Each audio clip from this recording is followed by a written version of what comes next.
చేదు నిజం 5వ భాగం. 4వ భాగంలో రవీంద్రకు శాంతినిచ్చి చేయాలనే భావిస్తారు శాంతి తల్లిదండ్రులు. ఇక శాంతి కూడా రవీంద్రను చేసుకోవడానికి ఇష్టపడుతుంది. మాధవ్కి పెళ్లి సంబంధాలు చూడడం మొదలు పెడతారు. కథ కొనసాగుతుంది. కిరణ్ చాలా తెలివైనవాడు. వాడి చదువు ఏ క్షణాన ఆగిపోయినా ఆగిపోవచ్చు. వాడి చెల్లెలకి ఇంటి పనుల్లో సాయం చేస్తూ ఉంటాడు. అతని చెల్లెల్ని నువ్వు చూసావా? ఓసారి వాడింటికి వెళ్ళినప్పుడు చూశాను. అతని మారుటి తల్లి నల్లగా మొద్దులా ఉంటుంది. కిరణ్ చెల్లెలు అందమైన పిల్లే, కానీ నీరు ఎక్కువైన మొక్కల చాకిరీతో ఎదగటం లేదులా ఉంది పాపం. మాసిన గౌను, చింపిరి జుట్టు, భయం భయంగా ఆ ఇంట్లో తిరుగుతూ ఉంటుంది. రాత్రిపూట ఆ పిల్లకు చదువు చెబుతాడట కిరణ్. నా పాత బట్టలేమైనా ఆ అమ్మాయికి ఇస్తే? ఎందుకులే అనేశాడు మాధవ్. తర్వాత చాలా కాలం గడిచాక ఓసారి సంక్రాంతి పండుగకి మాధవ్ వచ్చినప్పుడు అడిగింది శాంతి, మీ కిరణ్ ఎలా ఉన్నాడని. తండ్రి పోయాడు, వాడి పీడ వదిలిపోయింది. డిగ్రీ కోర్స్ చదువుతున్నాడు ప్రైవేటుగా, చిన్న ఉద్యోగం చేసుకుంటూ అన్నాడు మాధవ్. మాధవ్ వచ్చినప్పుడు అతని దగ్గర లెక్కలు, ఇంగ్లీషు చెప్పించుకో అనేవాడు చంద్రశేఖరరావు. శాంతికి శ్రద్ధ లేకపోయినా 10 నిమిషాలు ఆ పిల్లకు పాఠాలు చెప్పటానికి ప్రయత్నించేవాడు మాధవ్. ఓసారి అతని ముఖంలోకి చూస్తూ ఎవరి పోలికలో మాధవ్లో కనిపించటంతో రెప్పవాల్చకుండా అతన్నే పరిశీలనగా చూస్తున్న శాంతి మీద విసుక్కున్నాడు మాధవ్. నా ముఖంలో ఏముంది? పుస్తకం చూడు అని. నువ్వెవరి పోలిక మాధవ్ అడిగింది శాంతి. దేవుడి పోలిక చిరాగ్గా అన్నాడు మాధవ్. మీ నాన్నగారు నీలా ఉండి ఉండాలి అంది శాంతి. నీకంతా తెలుసు, తెలిసే నన్నలా అవమానిస్తున్నావు. నేను పాఠం చెప్పను అని లేచి నిల్చున్నాడు మాధవ్. కోపమా మాధవ్ అంది శాంతి. మీ దయాదాక్షిణ్యాలతో బ్రతుకుతున్నవాణ్ణి, కోపం ఒకటి అన్నాడు మాధవ్. అతని గొంతులో నిష్ఠూరం, బాధ ధ్వనించాయి. నీలో ఎవరి పోలికలో కనిపిస్తే అలా అడిగాను మాధవ్. అమ్మకి డాడీకి చెప్పకు, నన్ను కోప్పడతారు అంది శాంతి. ఎవరి పోలికలు కనిపించాయి నీకు నాలో? చిరాగ్గా అడిగాడు మాధవ్. లాయర్ విశ్వనాథం గారి ముక్కులా నీ ముక్కుంటుంది. ఛీ నోర్మై. అయితే అంకుల్ ముఖం నాలాగే ఉంటాయా? ఆయన నాకు తండ్రి అంటావా? ఈసారి మాధవ్కి కోపం వచ్చింది. వయసు చిన్నది, కబుర్లు పెద్ద అన్నాడు. మరి మాట్లాడలేదు శాంతి. అవతలికి వెళ్ళిపోయింది. ఇప్పటి వరకు ఆమెను మాధవ్ ఎప్పుడూ ఇలా మందలించలేదు. ఆమెకి ఏడుపు వచ్చింది. వెక్కి వెక్కి ఏడ్చే శాంతిని చూసి రుక్మిణి గాబరా పడిపోయింది. ఎందుకమ్మా అలా ఏడుస్తున్నావు అని ప్రశ్నించింది కలవరంగా. ఏమీ లేదు అని కళ్ళు తుడుచుకుంది శాంతి. ఆ తల్లి కూతుళ్ళ మాటలు వినపడి వరండాలో ఈజీ చైర్లో కూర్చుని పేపర్ చూస్తున్న చంద్రశేఖరరావు వచ్చాడక్కడికి. ఏమైంది అని ప్రశ్నిస్తూ. ఏమిటోనండి అని. మాధవ్ నువ్వు పోట్లాడుకున్నారా అమ్మా అడిగింది రుక్మిణి. తల అడ్డంగా ఊపింది శాంతి. మరెందుకమ్మా అలా ఏడ్చావు? కూతుర్ని దగ్గరకు తీసుకుని లాలనగా అడిగారు చంద్రశేఖరరావు. మళ్ళీ అలానే తల అడ్డంగా తిప్పింది శాంతి. రుక్మిణి మాధవ్ గదిలోకి వెళ్ళి, మాధవ్ శాంతి ఎందుకు ఏడుస్తోంది అడిగింది రుక్మిణి. ఏడుస్తోందా? ఎందుకు అని ఆమె వెంట అతను వచ్చాడు యువతలికి. శాంతి మాధవ్ ముఖంలోకి ఏమీ చెప్పకు అన్నట్టు చూసింది. గ్రహించాడు మాధవ్. 4 రోజులుగా ఒక లెక్క చెప్తున్నాను అత్తయ్య, తనకు అర్థం కావటం లేదు. అందుకా శాంతి ఏడుస్తున్నావు అని అడిగాడు మాధవ్. అవునన్నట్టు తల ఊపింది శాంతి. రుక్మిణి, చంద్రశేఖరరావు ఒకేసారి నవ్వారు. పిచ్చి పిల్ల, లెక్క రాకపోతే ఏడుస్తారా అమ్మా? రేపు మళ్ళీ చెప్పు మాధవ్ అని కూతుర్ని బుజ్జగించి. ఏది రాకపోయినా ఏడవకూడదమ్మా అన్నాడు చంద్రశేఖరరావు. లెక్క రాకపోతే ఏడుస్తారటే? పిచ్చి పిల్ల, ఎవరన్నా నవ్వుతారు. రాని లెక్క పట్టుదలగా చేసి ఆన్సర్ తేవాలి, కానీ పోయి పడుకో. మాధవ్ వచ్చే వరకు చెప్పు దానికి విసుక్కోకుండా అని మాధవ్కి చెప్పింది. మర్నాడు మాధవ్ నోట్లో బ్రష్ పెట్టుకొని డాబా మెట్లెక్కుతుంటే అతన్ని అనుసరించింది శాంతి. ఎందుకు నా వెనకొస్తున్నావు? నిన్నెందుకు అంతలా ఏడ్చావు? వెనుదిరిగి శాంతి వైపు చూస్తూ నెమ్మదిగానే అడిగాడు మాధవ్. నువ్వు అలా కసిరి చిరాకు పడితే ఏడవనేంటి అంది శాంతి. సారీ శాంతి, నాకు తెలియని నా తల్లిదండ్రుల గురించి ప్రశ్నిస్తే నాకు బాధేస్తుంది. మరి కోపం రాదు చెప్పు. ఇంకెప్పుడు నీ మీద చిరాకు పడను. నువ్వు అలా ఏడిస్తే నా మనసు ఎంత బాధపడిందో తెలుసా? నన్ను నేనే తిట్టుకున్నాను అన్నాడు మాధవ్. నన్ను మ్యాట్నీ సినిమాకి తీసుకెళ్ళవా అడిగింది శాంతి. చిన్నగా నవ్వాడు మాధవ్. తర్వాత అది ఇంగ్లీషు సినిమా శాంతి, మనకు అర్థం కాదు. సాయంత్రం వెళ్దాం, తెలుగు సినిమానే, పాత సినిమా పాతాళ భైరవి బాగుంటుంది అన్నాడు. ఇంగ్లీష్ సినిమా అయినా చూసేద్దాం. అంకుల్ దెబ్బలాడతారు ఆ సినిమాకు వెళ్తామంటే. చెప్పకు, చెప్పకుండా వెళ్ళటం నాకు అలవాట్లేదు. నువ్వు అన్నీ ఇలానే అంటావు మాధవ్, గారంగా అంది శాంతి. సాయంత్రం తీసుకువెళ్తానన్నగా. ప్లీజ్. శాంతి మంచిదట, ఒప్పుకుంటుందట, పిచ్చి పిల్లల మారం చెయ్యదట. చిపో, నువ్వెప్పుడు ఇంతే అని నవ్వి మెట్లు దిగిపోయింది శాంతి. ఏమిటే అడుగుతున్నావు మాధవ్ని అడిగింది రుక్మిణి. ఆమెకు తెలుసు సినిమాకో షికారుకో ఎక్కడికో అతన్ని తీసుకువెళ్ళమని. వేధిస్తోంది శాంతి అని. బోరుగా ఉందమ్మా, మ్యాట్నీ సినిమాకి వెళ్దామన్నాను. వెళ్తున్నారా నవ్వుతూ అడిగింది రుక్మిణి. అది ఇంగ్లీష్ సినిమాట, డాడీ దెబ్బలాడతారట, వద్దన్నాడు. చూసినంత మాత్రంలో ఏమవుతుందేం? అదేం అర్థమవుతుందే పాడు. సాయంత్రం నేను కూడా వస్తాను, పాతాళ భైరవి చూద్దాం అంది రుక్మిణి. తమతో ఆమె రావటం ఇష్టం ఉండదు శాంతికి. ఏమీ అనలేక మౌనంగా ఉండిపోతుంది. ఆమె వస్తానని ప్రయాణమైన రోజు. శాంతి మాధవ్ మాత్రమే వెళ్తే మాధవ్ ఐస్ క్రీమ్ కొంటాడు. శాంతికి ఇష్టమని ఇంటర్వెల్లో జీడిపప్పు పకోడీ తెస్తాడు. కిస్మిస్ కానీ మాజా కానీ తాగిస్తాడు. రుక్మిణి అయితే ఐస్ క్రీమ్ జలుబు చేస్తుందని, పకోడీలు తినకూడదని కొననివ్వదు. రుక్మిణి వద్దంటున్నా మాజా శాంతికి ఇష్టమని కొంటాడు మాధవ్. సాయంత్రం ముగ్గురు సినిమా చూసొచ్చారు. నాకు ఆ సినిమా ఏం నచ్చలా అంది శాంతి అన్నాలు తింటున్నప్పుడు. మరేం నచ్చుతుందే నీకు? చెత్త వెధవ సినిమాలైతే బాగున్నాయంటావు. వెకిలి నవ్వులు, పిచ్చి డాన్సులు, అది అయితే అసహ్యంగా చూడాలనిపించదు. ఈ పిక్చర్ నీట్గా ఉంది అంది రుక్మిణి. రేపు ఉదయం నేను ఇంగ్లీష్ సినిమా చూస్తా. ఆ మాట విన్న మాధవ్ పెదవుల చాటునే గుంభనంగా నవ్వుకున్నాడు. అయితే డాడీకి చెప్పకండి, ఆయన అడిగితే ఏదో చెప్తాను అంది రుక్మిణి. మర్నాడు ఉదయం 9 గంటలయ్యేసరికి ఫ్రెండ్ ఇంటికి వెళ్తానని చెప్పింది శాంతి. బజారు వైపు వెళ్ళొస్తానని మాధవ్ నెమ్మదిగా ఇంట్లోంచి జారుకున్నాడు. సినిమాకు బయలుదేరినప్పుడు డబ్బులున్నాయా మాధవ్ అడుగుతోంది రుక్మిణి. ఉన్నాయి అనేస్తాడు మొహమాటంగా మాధవ్. 10-15 అతని జేబులో పెడుతుంది రుక్మిణి. సినిమాలకి, పిక్నిక్ లాంటి చిన్న చిన్న ఖర్చులకి రుక్మిణి డబ్బిస్తుంది. శాంతికి, చంద్రశేఖరరావుకి తెలుసు. వీధి రోడ్డు చివర తనను కలుసుకున్న శాంతి చెయ్యి పట్టి నొక్కి నవ్వి వదిలేశాడు మాధవ్. ఇంగ్లీషు సినిమా ఇదివరకు ఎప్పుడూ చూడని శాంతి కొన్ని సన్నివేశాలు చూసినప్పుడు సిగ్గుగా తలవాల్చుకోవటం గమనించాడు మాధవ్. ఇంటర్వెల్ తర్వాత వెళ్ళిపోదామా మాధవ్ అడిగింది. కథ అర్థమవుతోందా అడిగాడు మాధవ్. సినిమా నాకేం నచ్చడా అంది శాంతి. సినిమా అయి గేటు దాటి యువతలకు వచ్చే వరకు ఎవ్వరూ మాట్లాడలేదు. నేనెప్పుడు అసలు ఇంగ్లీష్ సినిమా చూడను అంది శాంతి. చిన్నగా నవ్వి ఊరుకున్నాడు మాధవ్. తర్వాత వీధి, ఇంటి పేరు చెప్పి రిక్షా ఎక్కి కూర్చున్నాడు మాధవ్. అతని పక్కన శాంతి కూర్చుంది. ఎండ పెళ్ళున కాస్తోంది. ఆ ఊళ్ళో వారందరూ వారిని తహసీల్దార్ గారి పిల్లలు అని అంటారు. వారిద్దరూ అన్నా చెల్లెళ్ళు అనుకుంటారు. వాళ్ళు రిక్షాలో తిరగటం, పార్కులో ఒకరి పక్కన ఒకరు కూర్చొని నవ్వుతూ కబుర్లు చెప్పుకోవటం చాలామంది చూస్తారు. ఎవ్వరూ వారిని గురించి పట్టించుకోరు. సందు చివర రిక్షా దిగిపోదామా మాధవ్ అడిగింది శాంతి. అంకుల్ లంచ్కి వచ్చుంటారు. అవును, దిగిపోదాం అన్నాడు మాధవ్. ఇద్దరు వీధి మలుపులో రిక్షా దిగిపోయారు. శాంతి ముందుగా ఇల్లు చేరింది. భోజనమై కాసేపు విశ్రాంతి తీసుకుని వీధి సావట్లో ఈజీ చైర్లో పడుకున్న చంద్రశేఖరరావు శాంతిని చూస్తూనే నిటారుగా కూర్చొని, ఫ్రెండ్ ఇంటికి వెళ్ళి ఇప్పుడా రావటం? బయట ఎండ ఎలా ఉందో చూసావా అన్నాడు మందలింపుగా. ఎంతకీ రానివ్వలేదు డాడీ అని వంటగదిలోకి వెళ్ళిపోయి డైనింగ్ టేబుల్ ముందు కుర్చీలో కూర్చుంది శాంతి. వాడేడి? కాళ్ళు చేతులు ముఖం కడుక్కురా, కూజాలో నీళ్లు తీసుకొని తాగు, చల్లగా ఉంటాయి అంది శాంతిని చూస్తూనే నెమ్మదిగా రుక్మిణి. వస్తాడు, నాన్నగారు ఇద్దరం కనిపించకపోయేసరికి. ఏమడిగారమ్మా నవ్వుతూ అడిగింది శాంతి. నన్ను కోప్పడ్డారు. బయట ఎండగాడ్పులు అలా ఉన్నాయి కదా, వాళ్ళని ఎందుకు వెళ్ళనిచ్చావు? 10 గంటలు అయ్యేసరికి వస్తామని వెళ్ళారండి, నేనేం చెయ్యను అన్నాను.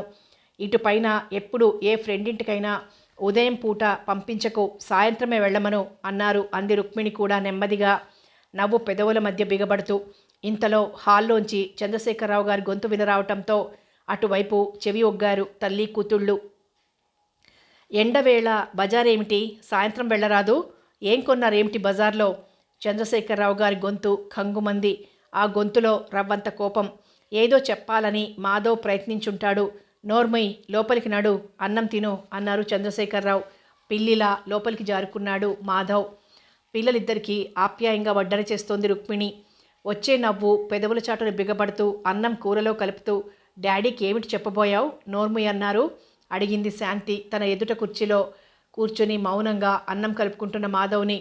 నాకు ఆయనతో అబద్ధాలు చెప్పటం ఇష్టముండదు. ఏ విషయమైనా సరే ఆయనతో నిజమే మాట్లాడతాను. ఎప్పుడు ఎలాంటి పరిస్థితుల్లో అయినా అంకుల్కి అబద్ధం చెప్పకూడదని నిర్ణయించుకున్నాను.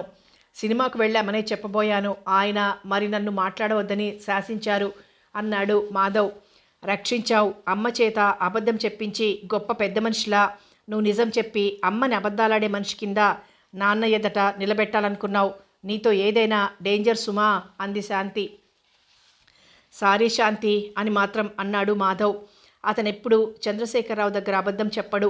ఒకే ఒకసారి అబద్ధం చెప్పి మళ్ళీ నిజం చెప్పి అతన్ని క్షమించమన్నాడు. దానికి అతను తేలిగ్గా నవ్వేసి, నువ్వు మంచి చేసినా చెడ్డ చేసినా నాకు మాత్రం నిజమే చెప్పు అన్నాడు. ఓసారి చంద్రశేఖరరావు నోట్సు పుస్తకాలకని 100 రూపాయలు ఇచ్చాడు. మర్నాడే ఆ డబ్బు ఎవడో దొంగ వెధవ బస్సులో కొట్టేశాడని చంద్రశేఖరరావు దగ్గర బిక్కముఖం పెట్టి నిల్చున్నాడు మాధవ్. జాగ్రత్తగా జేబులో డబ్బు చూసుకోవాలి నాన్న అని మాత్రం అని మరొక 100 రూపాయలు బస్ ఛార్జీలు మళ్ళీ ఇచ్చాడు చంద్రశేఖరరావు. అప్పుడు మాధవ్ హృదయం పశ్చాత్తాపంతో కృంగిపోయింది. తనను పెంచి పెద్ద చేసి విద్యాబుద్ధులు చెప్పించే ఆ దయామూర్తిని తను మోసగించాడా? లేదు, నిజం చెప్పి క్షమాపణ కోరుకోవాలి అనుకున్న మాధవ్ శాంతికిలా ఉత్తరం రాశాడు. ముందు, శాంతి, 4-5 రోజుల్లో మళ్ళీ వస్తున్నాను. నెలదాకా రానన్నవాడు ఎందుకు వస్తున్నాడు అనే సందేహం నీకు రావచ్చు.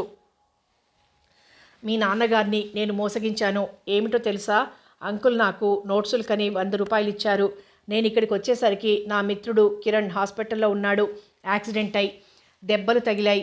వైద్య ఖర్చుకి డబ్బు లేదు. వాడి కళ్ళ నీళ్లు, దీనమైన చూపులు నన్ను కలవరపరిచాయి. 100 రూపాయలు ఇచ్చేశాను. మళ్ళీ వెళ్ళి అంకుల్కి అబద్ధం చెప్పి డబ్బు తీసుకున్నాను. అప్పట్నుంచి మనసేం బాగాలేదు. వెంటనే నిజం చెప్పేయాలనుకున్నాను, కానీ చెప్పలేకపోయాను శాంతి. అలా నాకు నోట్సులకని ఇచ్చిన డబ్బు నేను దానం చేయటం తప్పు కదూ? నువ్వేం నేనిలా నీకు ఉత్తరం రాసినట్లు అత్తయ్యకి అంకుల్కి చెప్పకు. ఆ ఊళ్ళోనే కాలేజీ ఉంటే ఎంత బాగుండును. మనిద్దరం చదువుకునేవాళ్ళం. అసలు నేను దురదృష్టవంతుడిలే. మరి ఉంటానో నీ మాధవ్. 1కి 4 సార్లు ఆ ఉత్తరం చదువుకుంది శాంతి. అసలు ఎప్పుడూ తనకు ఉత్తరాలు రాయని మాధవ్ తనకే ఉత్తరం రాశాడేమిటి అనుకుంది మొదట. తర్వాత మళ్ళీ రాయకూడదేమిటి అనుకుని ఆ ఉత్తరం పెట్టి అడుగున దాచేసింది. మాధవ్ వచ్చి చంద్రశేఖరరావుతో అతను చెప్పినది, చంద్రశేఖరరావు అన్న మాటలు శాంతికి చెప్పాడు. పెద్ద నేరం చేసిన వాడిలా సిగ్గుపడిపోయాడు మాధవ్.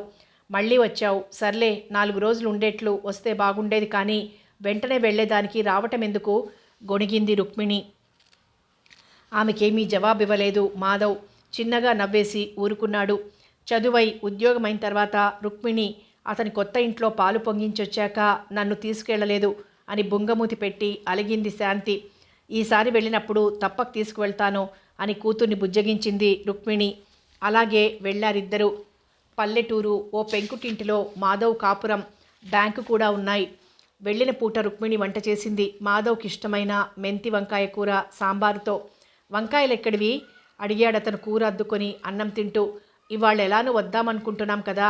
శాంతి బజార్ నుంచి నౌకరు చేత తెప్పించి బ్యాగ్లో సర్దింది. ఇక్కడికి వచ్చే వరకు నాకు తెలియదు. బ్యాగ్లో తువ్వాలు తీసుకుంటుంటే వంకాయలున్నాయి. ఏమిటే ఇవి అని అడిగితే, మాధవ్కి మెంతికూర ఇష్టం కదమ్మా, నిన్న బజార్ నుంచి మంచి వంకాయలు తెమ్మని నౌకర్కి డబ్బులిచ్చి పంపాను, తెచ్చాడు అంది. దానికి నువ్వంటే ప్రాణం అంది రుక్మిణి. మాధవ్ పక్కనే కూర్చుని అన్నం తింటున్న శాంతి కొంచెం సిగ్గుపడింది. సాయంత్రం ఈ ఊరు చూపిస్తాను రండి అని రుక్మిణిని శాంతిని కూడా పిలిచాడు మాధవ్. ఊరు చూసేందుకు ఏముందయ్యా, శాంతికి చూపించు. అదే నీ ఊరు, ఉద్యోగం చూడాలని ఉబలాట పడుతోంది అంది రుక్మిణి. సాయంత్రం 5 గంటలకి బ్యాంకు మూసేసి శాంతితో బయటికి బయలుదేరాడు మాధవ్. వాకిట్లోకి వచ్చి కొంత దూరం నడిచాక ఊరు చూడ్డానికి ఏం లేదు. పల్లెటూరు కదా. 4-5 కిరాణా కొట్లు, ఒక బట్టల దుకాణం ఉన్నాయంతే. ఊరు మధ్య ఓ రావి చెట్టు కింద బండలు పరిచుంటాయి. వాటి మీద చాపలు పరిచి, గోనెలు పరిచి, కూరగాయలు, ఎండు చేపలు, గుడ్లు అవి అమ్ముతుంటారు. ఓ కిలోమీటర్ నడిస్తే అక్కడ చాలా బాగుంటుంది, వెళ్దామా? వెనుదిరిగి శాంతి వైపు చూస్తూ అన్నాడు మాధవ్. ఓ పద, అత్తయ్య గారింటికి వెళ్తే నేను ఎక్కువ కాలం మామిడి తోట, పొలాల్లోనే గడిపేస్తాను తెలుసా అంది శాంతి. తోటకు వెళ్ళి ఒక్కదానివే కూర్చుంటావా? ఆ ఊళ్ళో ఎవరైనా ఫ్రెండ్స్ ఉన్నారా అడిగాడు మాధవ్. అత్తయ్య గారి ఊరి కబుర్లు అప్పుడప్పుడు చెప్పేది శాంతి. మా రవీంద్రబాబు అంటే నా కొళ్ళు మంట అని శాంతి అంటే, ఎందుకట? అతను నీ కాబోయే భర్తేమో అన్నాడు మాధవ్ ఓసారి. ఊరుకో, ఏం కాదు అని సిగ్గుపడింది శాంతి. చెప్పాను కదా ముత్యమని ఓ పిల్ల ఉందని, దానితో కబుర్లు నాకు చాలా ఇష్టం అంది శాంతి. తోవలో 4-5 రైతులు ఎదురై మాధవ్కి దండం పెట్టారు. ఏ చెట్లు అంతగా లేని పెద్ద కొండ, ఆ కొండను చుట్టి పారే సెలయేరు, దాని కవతల మామిడి తోట, తోటలో ఒక కమ్మల పాక, గుంజలకు కట్టిన పశువులు, బిలబిలా తిరుగుతూ పురుగుల్ని ఏరుకు తినే కోడిపిల్లలు. కోడిపిల్లలు బాగున్నాయి అంది శాంతి. పట్టుకుంటావా అని ఓ కోడిపిల్లను పట్టుకొని శాంతి చేతికి ఇవ్వబోయాడు మాధవ్. తల్లి కోడి పెద్దగా అరుస్తోంది. నెమ్మదిగా మాధవ్ చేతిలోని కోడిపిల్లను 2 చేతులతో పట్టుకొని ముద్దు పెట్టుకుంటూ, చిన్న పిల్లలుగా ఉన్నప్పుడు జంతువులు, పక్షులు అన్నీ ముద్దొస్తాయి కదూ మాధవ్ అంది శాంతి. అవును, యవ్వనంలో కూడా చాలా బాగుంటాయి అని, మనుషులు కూడా యవ్వనంలో మిసమిసలాడుతూ అందంగా ఉంటారు అన్నాడు. కోడిపిల్లను చప్పున వదిలేసి, నేను బాగున్నాయన్నాను కానీ పట్టుకోమన్నానా? తల్లి కోడి చూడు ఎంత గోల పెడుతోందో అంది శాంతి. పర్వాలేదు, ఆ చెట్టు కింద కూర్చుందామా అడిగాడు చెయ్యి చాపి అటువైపు చూపిస్తూ మాధవ్. పద అంది శాంతి. ఇద్దరూ ఒకరి వెనక ఒకరు నడుస్తున్నారు. వాతావరణం ఆహ్లాదకరంగా ఉంది. చల్ల గాలి వీస్తోంది. 4 పక్కల కొమ్మలతో విస్తరించిన మామిడి చెట్టు కింద కూర్చున్నారిద్దరూ. కబుర్లు చెప్పేమైనా అంది శాంతి. నువ్వే చెప్పు, నా దగ్గర ఏం లేవు కబుర్లు నవ్వాడు చిన్నగా మాధవ్. బాల్యం వదిలి యవ్వనం ఛాయలు పొడసూపుతున్న శాంతి లంగా జాకెట్టు, ఓణి, బిగుతుగా అల్లిన జడ, చివర బంగారు కుచ్చులు, తలలో కనకాంబరాల దండ, మఠం వేసుకుని ఒద్దిగా ఆమె కూర్చున్న తీరు, మొత్తం ఆమె అందాన్ని మెచ్చుకోలుగా చూస్తూ, కబుర్లేం లేకపోతే ఇంత దూరం తీసుకొచ్చావెందుకు? బుంగమూతి పెట్టి చిరుకోపం ప్రదర్శించింది శాంతి. వండర్ఫుల్, చాలా బాగున్నావు చప్పట్లు చరిచి నవ్వాడు మాధవ్. ఛీ కోతి అని నాలుక చాపి వెక్కిరించి, నువ్వు బాగున్నావు విలన్లా, ఆ గళ్ళ పొట్టి చొక్కా, నల్ల ప్యాంటు నువ్వు అంది శాంతి. ఏం, నా బట్టలు బాగోలేవా? ఈ ఊళ్ళో నా బట్టల గురించి పట్టించుకోరు. ఏవో బట్టలు వేసుకుని ఎలానో ఉంటాను. నాకు నా అందం మీద అంత శ్రద్ధ లేదు. కానీ నీకేం కావాలి అడిగాడు మాధవ్. ఏమిటిస్తావు? నువ్వేం కోరినా. తల వంచి చేతి గోళ్లవైపు చూసుకుంటూ, కొంటె నవ్వు పెదాల మధ్య దాచేస్తూ, మామిడి పళ్ళు కావాలి, ఈ చెట్టువే అంది. ఓ గెంపడు తెప్పించిస్తాను ఇప్పుడే. అదెలా శాంతి? ఇది మామిడి పళ్ళ సీజన్ కాదుగా. వేసవికి ట్రాన్స్ఫర్ ఈ ఊరు నుంచి నాకు అయిపోయినా నీకు ఈ చెట్టు పళ్ళు తెప్పించిస్తాను. సీజన్లోనా? అప్పుడైతే మాకు బోలెడు పళ్ళు, నువ్వేం కోరినా ఇస్తానన్నావు పెద్ద అని కిలకిలా నవ్వింది శాంతి. ఇంకేమన్నా అడుగు అన్నాడు. నాకేమి వద్దు మాధవ్, నీ అభిమానం జీవితకాలమంతా ఇలానే ఉంటే అంతే చాలు నాకు అంది. ఆ మాట అతను మరోలా అర్థం చేసుకుని ఉంటాడా అనుకుంది శాంతి. గతంలోని ఆనాటి తన మాట గుర్తుకొచ్చి మళ్ళీ ఎప్పుడూ మాధవ్ చనువుగా ప్రవర్తించాడు తన పట్ల. కణతలు బలంగా చేత్తో రాసుకుంది శాంతి. అట్లతదియ వెళ్ళిన మర్నాడు అనుకోకుండా వచ్చాడు మాధవ్. అవ్వాళ డైమండ్ పార్క్లో పచ్చిక మీద కూర్చున్నారు తను, మాధవ్. తన గోరింటాకు చేతిని అతని పెదవుల దగ్గర అతని చేత్తో తన చేతిని పట్టి ఆనించుకుని, నీ చెయ్యి చాలా మెత్తగా సన్నని వేళ్లతో అందంగా ఉంటుంది శాంతి అంటూ ముద్దు పెట్టుకున్నాడు. అప్పుడు తన వయసు ఎంత? 12. ఏమనుకోవడానికి లేదు. అతనిలో ఈ రకమైన భావం ఈ మధ్య వచ్చిందా లేక ఎప్పటినుంచో ఉందా? ఏమనుకోవటానికి లేదు. రవీంద్రతో పోల్చి చూస్తే మాధవ్ చాలా నిండైన మనిషి అనుకొని అలసటగా కనులు మూసుకుంది శాంతి. శర్మ 4 ఫోటోలు 4 అమ్మాయిలవి తెచ్చాడు. ఒక్కో ఫోటో చంద్రశేఖరరావుకి చూపిస్తూ, ఈ అమ్మాయి దబ్బపండులా పచ్చగా ఉంటుంది. అయితే కట్నం పెద్దగా ఇచ్చుకోలేరు. తల్లిదండ్రులున్నారు. మంచి సాంప్రదాయం. కానీ ఒక మాట, అమ్మాయి 3rd ఫారం మాత్రమే చదివిందట. అబ్బాయి ఇష్టపడితే భేషైన సంబంధం. చదువుదేముంది, ఉద్యోగం చేయించంగా నవ్వాడు శర్మ. చంద్రశేఖరరావు చేతిలో ఫోటో రుక్మిణి తీసుకు చూసి మళ్ళీ ఇచ్చేసింది. ఇది మరో సంబంధం. కట్నం కానుక ఇవ్వగలవాళ్ళు. పిల్ల ఛాయ తక్కువ, ఇంటర్మీడియట్ పాస్ అయింది. తల్లి లేదు మరి అని మరో ఫోటో చంద్రశేఖరరావుకి ఇచ్చాడు శర్మ. ఆ ఫోటో చూస్తావా అని రుక్మిణికి ఇచ్చాడతను. చూసి బాలేదు అని మళ్ళీ అతనికి ఇచ్చేసింది రుక్మిణి. ఇదో సంబంధం. పల్లెటూరు, మంచి మర్యాదస్తులు, పాడి పంట ఉన్నాయి. అమ్మాయికి పని పాటలు వచ్చు. అబ్బాయికి కమ్మగా వండి పెడుతుంది. అమ్మాయి తెల్లగా బాగానే ఉంటుంది. కానీ వయస్సు మనకి నప్పుతుందా బాగుంటుందా అని ఆలోచించాను. వాళ్ళకి మన అబ్బాయికి పిల్లనివ్వటానికి అభ్యంతరాలు లేవు. ఫోటో చేతిలోకి తీసుకుంటూ, వయసెంత అడిగారు చంద్రశేఖరరావు. 13. బొత్తిగా చిన్నపిల్ల పెదవి విరిచింది రుక్మిణి.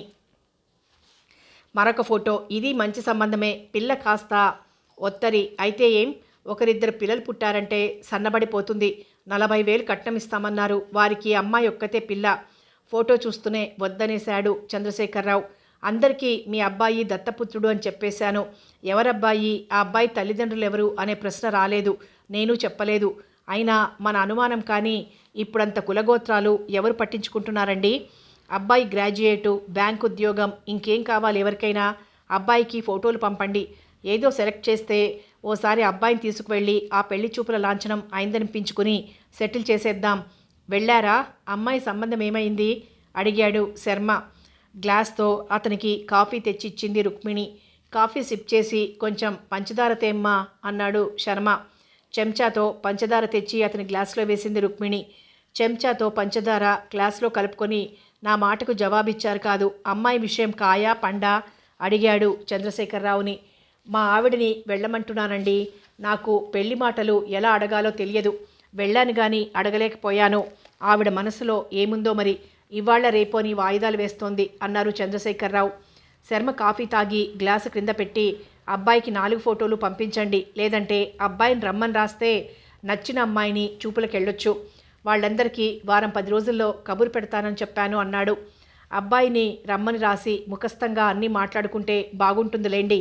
వీలు చూసుకుని ఓసారి రమ్మని రాస్తాను అన్నాడు చంద్రశేఖరరావు. చంద్రశేఖరరావుకి రుక్మిణికి వస్తాను బాబుగారు, వస్తానమ్మా అని చెప్పి వెళ్ళిపోయాడు శర్మ. అతను వెళ్ళిపోయాక ఏవమ్మా ఫోటోలు అని అడుగుతూ శాంతి అక్కడికి వచ్చింది. 4 ఫోటోలు శ్రద్ధగా చూసి నాకేం నచ్చలా, ఇందులో ఏ అమ్మాయి మాధవ్కి తగినట్లుగా లేదు అనేసింది శాంతి. అవును అంది రుక్మిణి. మాధవ్కి ఫోటోలు పంపిస్తారా అమ్మా? ఏమో మీ డాడీ ఏం చేస్తారో. ఆమెకు శాంతిని కాదని మరొక అమ్మాయిని మాధవ్కి చేయటం మనస్ఫూర్తిగా ఇష్టం లేదు. చంద్రశేఖరరావు ఆ రోజే ఫోటోలు రిజిస్టర్ పోస్టులో పంపిస్తూ నువ్వోసారి వీలు చూసుకొని రా అని ఉత్తరం రాశాడు. మీరు ఏం ఆలోచించారు? రాత్రి మేడ మీద గదిలో చెరొక మంచం మీద పడుకుని అప్పటి వరకు ఎలాంటి మాటలు లేకుండా ఉన్న చంద్రశేఖరరావుని రుక్మిణి ప్రశ్నించింది. అటు నుంచి ఇటు ఒత్తిగిలి మూసుకున్న కనులు తెరిచి బెడ్ లైట్ వెలుతురులో రుక్మిణి వైపు చూస్తూ అడిగాడు చంద్రశేఖరరావు. దేని గురించి అని. శాంతి పెళ్లి గురించి అందామె చూపులు వాల్చేస్తూ. బాగుంది, కొత్తగా ఆలోచించేదేముంది? చిన్నప్పటి నుంచి అనుకుంటున్నదేగా. రవీంద్రకిద్దాం. ఓసారి వెళ్ళి మాట్లాడేసిరా. కట్నం కానుక విషయం అంటే నువ్వెందుకో వాయిదాలు వేస్తున్నావు అన్నాడతను. కొంచెం ఆలోచించండి. ఆడపిల్ల పెళ్లి విషయంలో తొందరగా నిర్ణయం తీసుకుంటే జీవితమంతా బాధపడాల్సి ఉంటుంది అంది రుక్మిణి. బాగా ఆలోచించే నిర్ణయం తీసుకున్నాను. వాడి ప్రాక్టీస్ ఎంత బాగుందో తెలుసా? వాడు బాగా తెలివైన వాడు. మంచి పేరు వచ్చింది కూడా. వాడు ఇష్టపడి చేసుకోవాలే కానీ అంతకన్నా మంచి సంబంధం, దానితో సరితూగే సంబంధం మనం తేలేం అన్నాడతను. భార్య వెళ్ళి ఒప్పించగలదని అతని నమ్మకం. 2 నిమిషాల తర్వాత నాకేమో మాధవ్కిస్తే శాంతి సుఖపడుతుందనిపిస్తుంది. నోర్ముయ్, అలా అనొద్దని, అలాంటి ఉద్దేశం పెట్టుకోవద్దని నీకెన్నిసార్లు చెప్పాలి? అతని గొంతు కంగుమంది. కారణం చెప్పకూడదు? కారణాలేమీ లేవు. వాడికివ్వను. అంతగా కాదంటే దాని పీక నులిమి నేను చస్తాను. ఎందుకండి మాధవ్ అంటే మీకంత? రుక్మిణి, మాధవ్కి శాంతినిచ్చి పెళ్లి చేయటం చిచి, నాకు ఆ మాట చాలా అసహ్యంగా అనిపిస్తుంది. వాడిని నేను పెంచాను, శాంతిని నేనే పెంచాను. వాళ్ళిద్దరూ అన్నా చెల్లెళ్ళుగా మెసలారు. అంతే. రవీంద్రకే శాంతినిచ్చి పెళ్లి చేస్తాను. వరలక్ష్మి ఎంత కట్నమడిగినా ఇస్తాను అన్నాడతను ఖచ్చితంగా. రుక్మిణి మరి మాట్లాడలేదు. అటు తిరిగి పడుకుంది. మాధవ్కి వాళ్ళ ఫోటోలు పంపించాను, రమ్మని రాశాను. వాడికో దీనికో ముందు పెళ్లి చేస్తే గాని నాకు స్థిమితం ఉండదు అన్నాడు చంద్రశేఖరరావు. వాళ్ళెవ్వరూ ఆ అబ్బాయి పక్కన బాగుండరు. నచ్చుకోడు. నాతో ఖచ్చితంగా చెప్తాడు. పెళ్లి చేసుకుంటే శాంతిని లేదా జీవితకాలమంతా బ్రహ్మచారిగానే గడిపేస్తానని అంది రుక్మిణి. పళ్ళు రాలగొడితే సరి, వెదవకూతలు అర్చినట్లన్నాడు చంద్రశేఖరరావు. చిన్న కుర్రాడేమిటి చెంపదెబ్బకు భయపడటానికి అంది రుక్మిణి. నువ్వు ముందు నోరు మూసుకొని పడుకో. అబ్బా, బొత్తిగా మనశ్శాంతి లేకుండా పోయింది అని కణతలు బలంగా రుద్దుకున్నాడు చంద్రశేఖరరావు. మేడ గదిలో ఎదరెదర కుర్చీలో కూర్చున్న ఇద్దరి మనసుల్లో ఆందోళన, అశాంతి నిండి ఉన్నాయి. ఒకరు చంద్రశేఖరరావు, మరొకరు మాధవ్. ఒకరు శాంతిని ఇవ్వనని ఖచ్చితంగా చెప్పిన తర్వాత పెళ్లి చేసుకోనని భీష్మించుకొని కూర్చున్న మాధవ్కి నిజం తానెవరో చెప్పాల్సి వచ్చినందుకు బాధ, సిగ్గుతో మదన పడుతుంటే, మరొకరు తాను ప్రాణానికి ప్రాణంగా ప్రేమించి కోరుకున్న శాంతి తనకు దక్కకపోయిన తర్వాత అసలు ఈ జీవితం ఎందుకు? ఇతనేం చెప్పదలుచుకున్నాడు? పెంచి పెద్ద చేసి ఇంత వాడిని చేసినందుకు కృతజ్ఞతగా ఆ 4 ఫోటోల్లో ఒక అమ్మాయిని నచ్చుకు తీరాలంటాడా? అలా అంటే తానేమని జవాబిచ్చి తప్పించుకోవాలి? అలా అంటే తానేమని జవాబిచ్చి తప్పించుకోవాలి? తానంటే శాంతికి ఇష్టం, అత్తయ్యకు పూర్తి ఇష్టం. తాను అల్లుడు కావాలని ఆమె కోరుకుంటుంది కూడా. తను బస్సు దిగి ఇంట్లోకి వస్తూనే శాంతి కోసం వెతికాడు. తను బట్టలు మార్చుకుని కుర్చీలో కూర్చుంటే కుశల ప్రశ్నలు వేసి, మీ మామయ్య ఏమడిగినా ఖచ్చితమైన నీ అభిప్రాయం చెప్పే మాధవ్. పెళ్లి విషయాల్లో మొహమాటాలకి చోటుండకూడదు అని చెప్పి వెళ్ళిపోయి కాఫీ ఇచ్చి శాంతిని పంపింది రుక్మిణి. శాంతి చేతిలో కాఫీ గ్లాస్ అందుకుంటూ, శాంతి, నా మీద నీకెటువంటి అభిప్రాయం ఉందని అడిగాడు. మంచి అభిప్రాయమే, నువ్వు చాలా మంచివాడివి, నువ్వంటే నాకు చాలా ఇష్టం అంది. థ్యాంక్ యూ, మై గాడ్ అని తేలిగ్గా ఊపిరి పీల్చి వదిలి ఆమె చెయ్యందుకొని నొక్కి వదిలేశాడు. తండ్రి గొంతు విని రావటంతో గబగబా అవతలికి వెళ్ళిపోయింది శాంతి. డాడీ, మాధవ్ వచ్చాడు అని శాంతి చెప్పటం కూడా తన చెవిన పడింది. ముఖమంతా నవ్వు పులుముకొని సంతోషంగా, ఏరా బాగున్నావా, ఫోటోలు అందాయా అని పలకరిస్తూ తన ఎదుర కూర్చున్నాడు అంకుల్. అందాయి అని తను అటుపైన ఏం చెప్పాలో తెలియక మౌనంగా తల వంచుకున్నాడు. కానీ ఎందుకో అతని ఎదుట తన నోరు పెగలదు.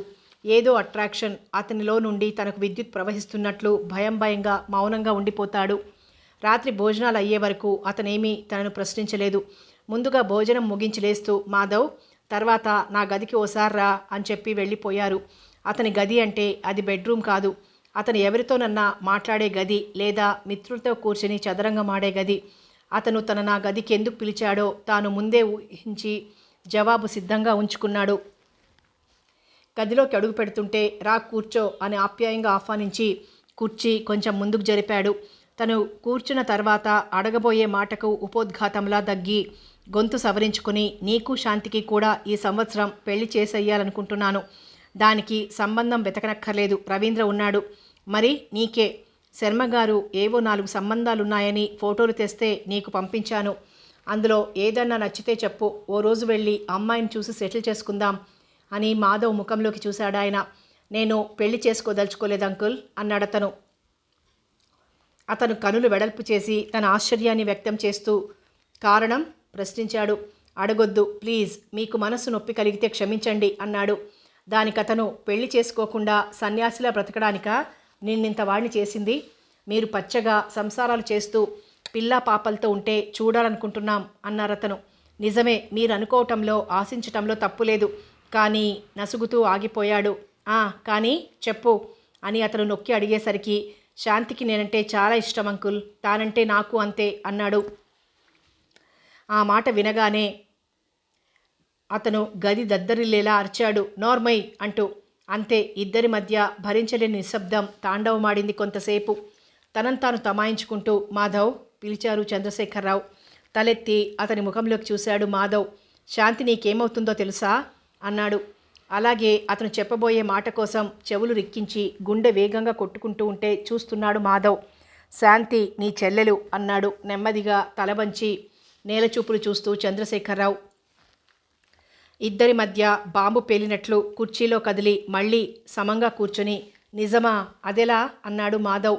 ఎలానా అని పెదవి విరిచి విచారంగా నవ్వి, నేనెప్పుడూ అబద్ధాలాడను, నీకు తెలుసు కదా అన్నాడు చంద్రశేఖరరావు తల వంచుకొని. అవును, మీరు అబద్ధం చెప్పరు, నాకు నమ్మకం ఉంది. కానీ శాంతి నాకు చెల్లెలెలా అవుతుంది అడిగాడు మాధవ్.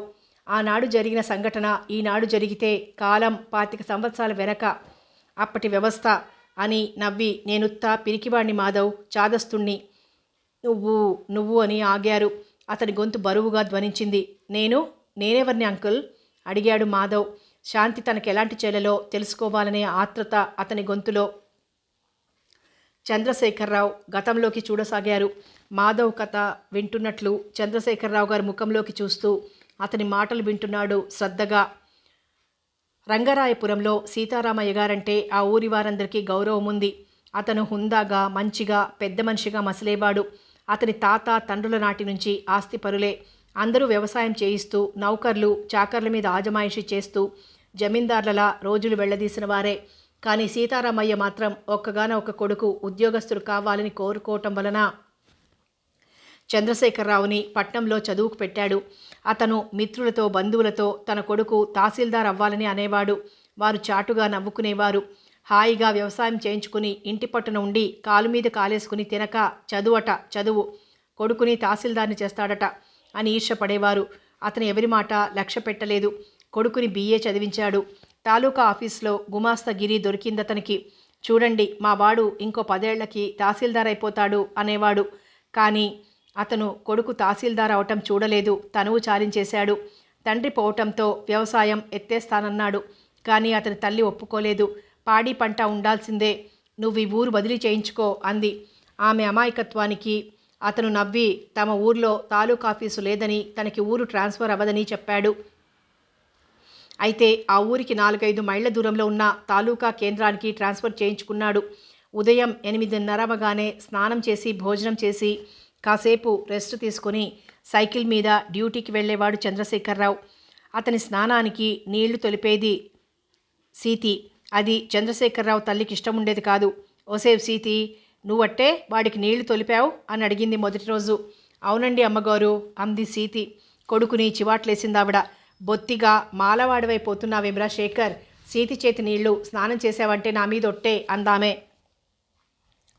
మాలా మాదిగా చాదస్తాలేమిటమ్మా, సీతి అసలు తక్కువ జాతి పిల్లలా కనిపిస్తుందా?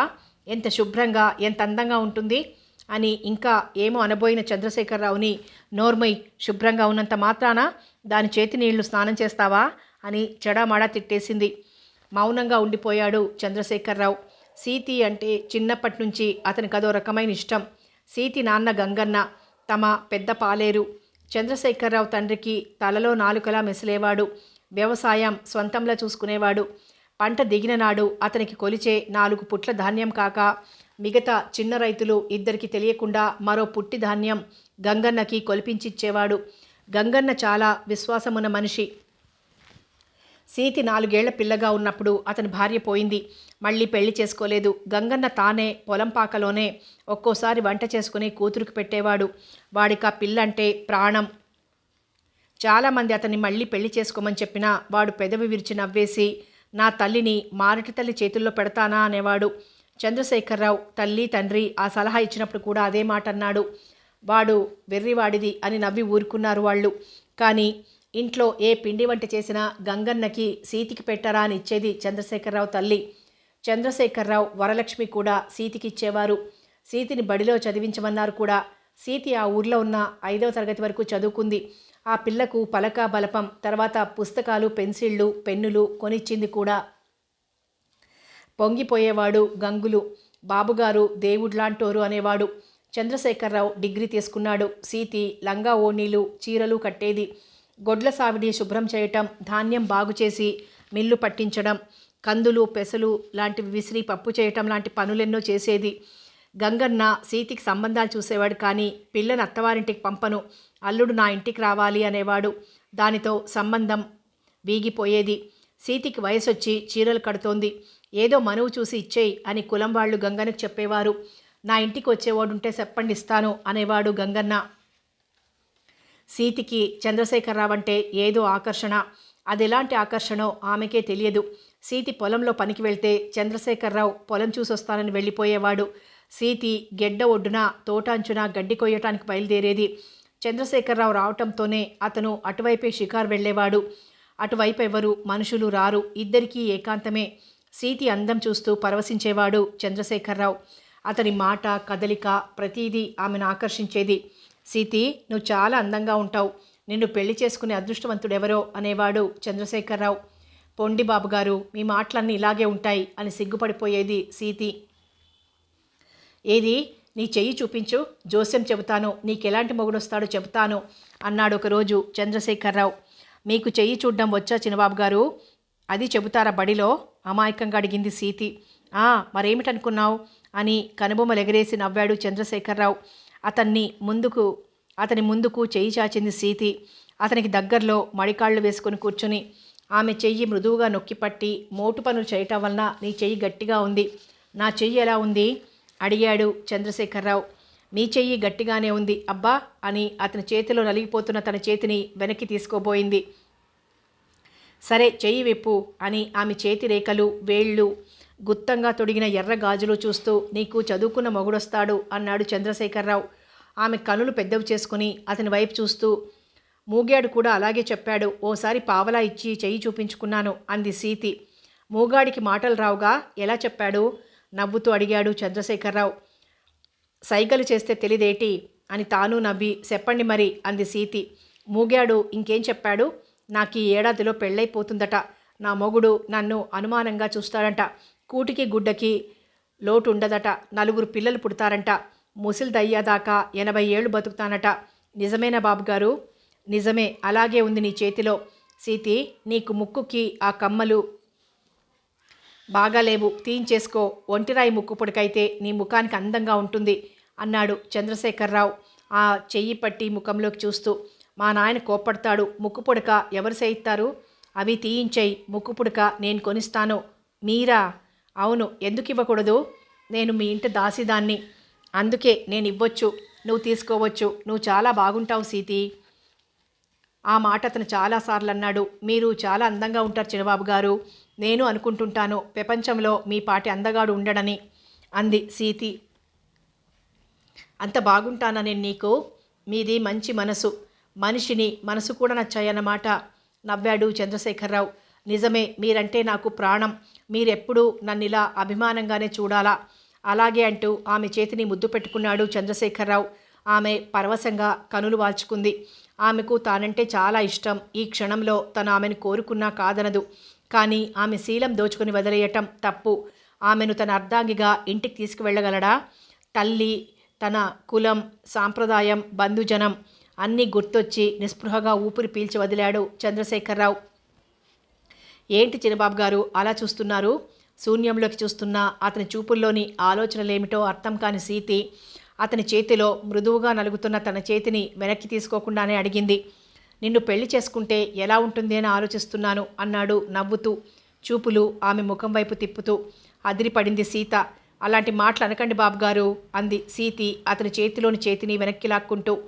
ఆమె చేతిని వదలకుండా పట్టి లాక్కొని ఆ చేతిని తన చెంప కానించుకుంటూ, నిజమే సీతి, నిన్ను పెళ్లి చేసుకొని ఈ ప్రపంచానికి దూరంగా ఈ మనుషుల మధ్య నుంచి ఏ అడవులకో ఏ కొండలకో పారిపోవాలని ఉంది అన్నాడు చంద్రశేఖరరావు. వద్దు బాబు, అలా అనకండి.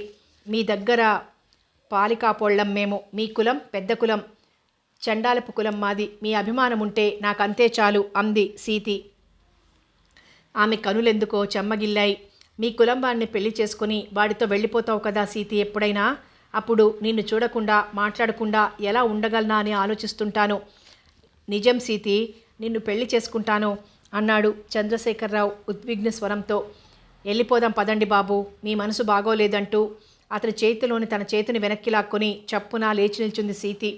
అలా చాలాసార్లు అతని నుంచి తప్పించుకుందామే. అతను ఏదో మైకంతో ఆమెకు దగ్గర కాబోతాడు. ఆమె తప్పుకుంటుంది.